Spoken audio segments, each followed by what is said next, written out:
మరి పవన్ కళ్యాణ్ గారు, అదేవిధంగా యువనేత లోకేష్ బాబు గారు ఈ రోజున బ్రహ్మాండంగా సుపరిపాలన చేస్తున్న మీరు, మీ ముగ్గురు బ్రహ్మాండంగా ఈ రోజున రాష్ట్రాన్ని ప్రగతి పదంలో నడిపిస్తున్నారు.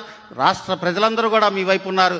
ఏ ముఖ్యమంత్రి చేయని సాహసోపేతమైన కార్యక్రమం ఒక్క రోజులోనే 3 రోజులు దావోదులో 36 మీటింగులు పూర్తి చేసుకొని అర్ధరాత్రి 1 గంటకి హైదరాబాద్ ఎయిర్పోర్ట్లో దిగి తెల్లారి 5 గంటలకి అమరావతి చేరుకొని 7 గంటలకి అధికారులతో మీటింగ్ పెట్టిన ఏ ముఖ్యమంత్రి కూడా చరిత్రలో ఎక్కడ ఎవరు చేయలేని సాహసం మీరు ఈ 76 సంవత్సరాల వయసులో మీరు చేస్తున్నారు సార్. ప్రజలందరూ గమనిస్తున్నారు, మీ కష్టాన్ని గుర్తించారు.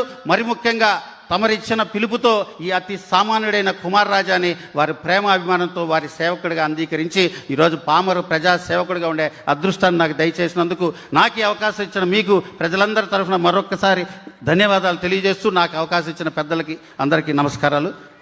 జై హింద్.